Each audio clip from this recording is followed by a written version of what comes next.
नमस्कार मंडळी, श्री स्वामी समर्थ. स्वागत आहे तुम्हा सर्वांचं आपल्या मराठी यूट्यूब चॅनलमध्ये. स्वामी महाराजांच्या कृपेने तुमच्या सर्व चांगल्या इच्छा पूर्ण हो, हीच मी स्वामींच्या चरणी प्रार्थना करते आणि आजच्या या नवीन व्हिडिओला सुरुवात करते. आज आहे 5 डिसेंबर, वार आहे मंगळवार आणि या दिवशी आलेली आहे कालभैरव जयंती. कालभैरव हे दुसरे तिसरे कोणी नसून भगवान शंकरांचंच हे एक दुसरं रूप आहे. पापांचा नाश करण्यासाठी भगवान शंकराने एक उग्र रूप धारण केले होते आणि त्यांनाच कालभैरव असं म्हणतात. कालभैरवांचं जे वाहन आहे ते कुत्रा आहे. यामुळे या दिवशी आपल्याला आवर्जून काळ्या कुत्र्याला एक गोड चपाती खाऊ घालायची आहे. त्याचप्रमाणे काळं कुत्रं नसेल तर इतर कोणत्याही कुत्र्याला तुम्हाला गोड चपाती ही आवर्जून खाऊ घालायची आहे. या दिवशी कुत्र्याला चुकूनही तुम्हाला आज त्रास द्यायचा नाही. काळभैरव हे पापांचा नाश करणारे, संकटांना दूर करणारे देवता मानले जाते आणि यांची सेवा जी आहे ती फक्त वर्षातून आपण एकदाच करत असतो.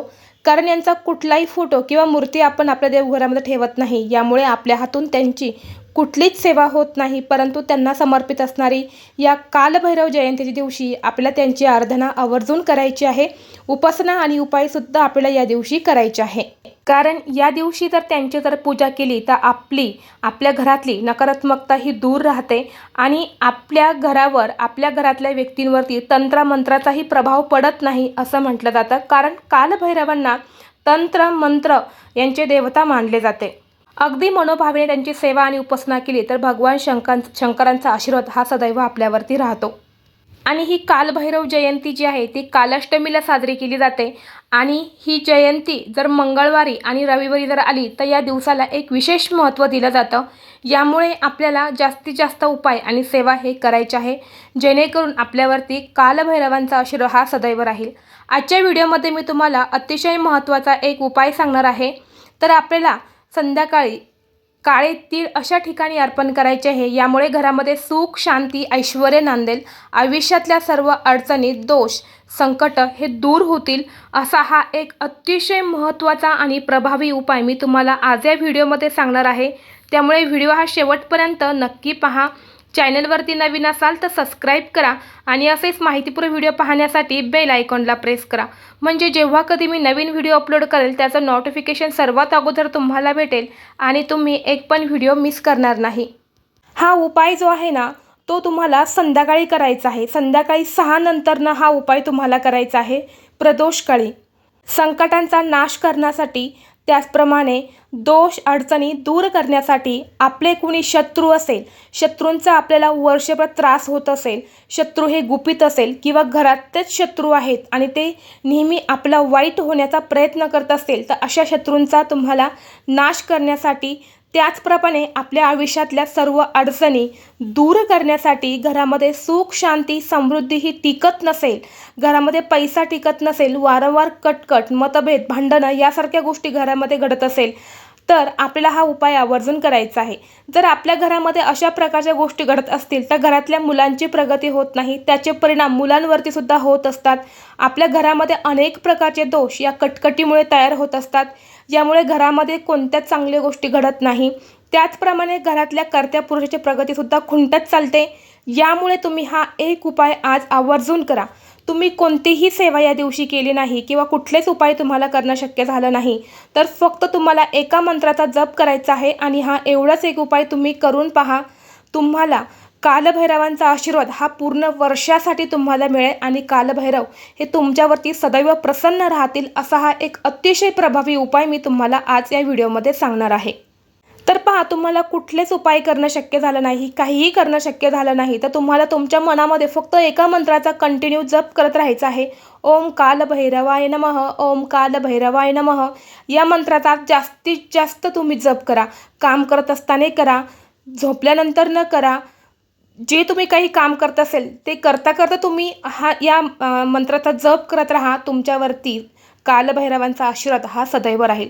हा उपाय तुम्हाला कसा करायचा आहे ते पहा. यासाठी तुम्हाला 125 ग्रॅम काळे तीळ घ्यायचे आहेत. तिळाचे 2 प्रकार असतात, एक पांढरे तीळ आणि एक काळे तीळ. आपल्याला काळेच तीळ घ्यायचे आहेत, पांढरे तीळ हे चुकूनही घ्यायचे नाही.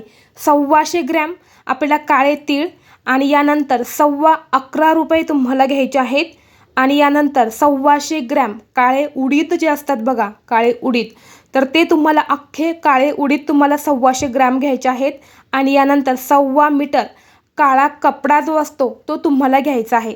म्हणजे सगळं 1.25 तुम्हाला घ्यायचं आहे. 11.25 रुपये, 1.25 ग्रॅम काळे तीळ, 1.25 ग्रॅम काळे उडीद आणि 1.25 मीटर तुम्हाला काळा कपडा जो असतो तो घ्यायचा आहे. या काळ्या कपड्यावरती कुठल्याही प्रकारची डिझाईन नको, तुम्हाला प्लेन असा काळा कपडा घ्यायचा आहे तुम्हाला.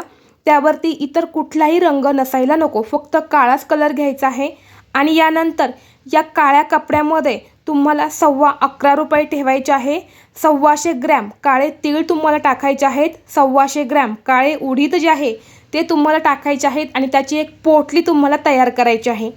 पोटली तयार केल्यानंतर ती पोटली तुम्हाला घ्यायची आहे. तुमच्या देवघरामध्ये सर्वप्रथम दिवा हा प्रज्वलित करायचा आहे. मोहरीच्या तेलाचा दिवा लावणं शक्य झालं तर आवर्जून लावा. मोहरीचं तेल नाही तर इतर तेल टाका, त्यामुळे थोडीशी काळी मोहरी टाका, दिवा प्रज्वलित करा. यानंतर धूप दीप अगरबत्ती लावा, आसन घ्या, आसनावरती बसा. ती पोटली उजव्या हातामध्ये घ्या. हातामध्ये घेतल्यानंतर ना कालभैरव अष्टक जे आहे ते तुम्हाला 3 वेळा म्हणायचं आहे. कालभैरव अष्टकामध्ये इतकी पावर आहे, इतकी शक्ती आहे की तुमच्या आयुष्यामधली असली कोणतीच अशक्य गोष्ट नाही की ती शक्य होणार नाही. यामुळे 3 वेळा तुम्हाला कालभैरव अष्टक म्हणायचं आहे. कालभैरव अष्टक हे स्वामी समर्थांच्या नित्यसेवामध्ये दिलेलं आहे. तिथे जर तुम्हाला भेटलं नाही तर गुगलवरती तुम्ही सर्च करा आणि तिथे कालभैरव अष्टक मराठीमध्ये असं टाका, तिथे तुम्हाला कालभैरव अष्टक हे भेटून जाईल. कारण बऱ्याच वेळा कालभैरव अष्टक सर्च केलं की ते तेलुगू वगैरे अनेक भाषांमध्ये तुम्हाला गुगलवरती होईल, परंतु आपल्याला आपल्या मराठी भाषेमध्ये असायला पाहिजे. यामुळे मराठी सर्च करा, तिथे तुम्हाला कालभैरव अष्टक हे भेटून जाईल. यानंतर 3 वेळा पठण झालं की तुम्हाला काय करायचं आहे, ती पोटली घ्यायची आहे आणि तुमच्या घराजवळ किंवा तुमच्या गावात जिथे कुठे कालभैरवांचं मंदिर असेल तिथे तुम्हाला ती पोटली घेऊन जायची आहे आणि त्यांना तुम्हाला त्यांच्या चरणी अर्पण करायचे आहे, त्यांचा नमस्कार करायचा आहे. ओम कालभैरवाय नमः असं म्हणत ती पोटली अर्पण करा. दोन्ही हात जोडा, त्यांना प्रार्थना करा आणि तुमची इच्छा व्यक्त करा. जी पण तुमच्या घरामध्ये अडचण असेल, तुमच्या आयुष्यात अडचण असेल, तुमच्या मुलांची अडचण असेल, शत्रू असेल, शत्रुबाधा असेल, कोणतीही अडचण असेल ती तुम्हाला कालभैरवनाथांना सांगायची आहे. बघा, हा उपाय केल्यानंतर ना तुमच्या आयुष्यामध्ये एक चमत्कार घडून येईल. परंतु आता आमच्या गावात कालभैरवनाथांचं मंदिर नाही आहे, तर शेजारी नाही आहे, मग तुम्ही भगवान शंकरांचं मंदिर असेल तिथे सुद्धा जाऊन तुम्ही ती पोटली अर्पण करू शकतात. कारण कालभैरव हे भगवान शिवाचंच एक दुसरं रूप आहे, तर तिथे जाऊन सुद्धा तुम्ही ती पोटली अर्पण करू शकतात. परंतु ही पोटली तुम्हाला घरात अर्पण करायची नाही, कारण घरामध्ये शिवलिंग असेल तर बरेच जण तिथे ठेवतील, तिथे ठेवायची नाही. ही पोटली तुम्हाला मंदिरामध्येच अर्पण करायची आहे. मग ती तुम्ही कालभैरवनाथांच्या मंदिरात अर्पण करा किंवा तुम्ही शिव मंदिरामध्ये अर्पण करा. तर हा उपाय तुम्ही एकदा नक्की आज संध्याकाळी करून पहा. संध्याकाळी 6 नंतर हा उपाय तुम्हाला करायचा आहे. आज कालभैरव जयंती आहे, तर या दिवशी हा उपाय आपण नक्की करा. कारण आपण त्यांची कोणती सेवा किंवा उपाय ही इतर वर्षामध्ये आपण कधीच करत नाही, परंतु या दिवशी आपल्याला आवर्जून करायचं आहे.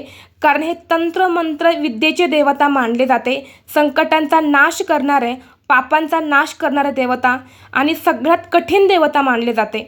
यामुळे आपल्याला हा उपाय जो आहे तो आवर्जून करायचा आहे आणि होईल तेवढं त्यांच्या मंत्राचं नामस्मरण आपल्याला करायचं आहे. सुतक असेल तर हा उपाय तुम्हाला करता येणार नाही. जर तुम्हाला आजचा हा व्हिडिओ आवडला असेल तर व्हिडिओला लाईक करा, चॅनलवरती नवीन असाल तर सबस्क्राईब करा आणि असेच माहितीपूर्ण व्हिडिओ पाहण्यासाठी बेल आयकॉनला प्रेस करा.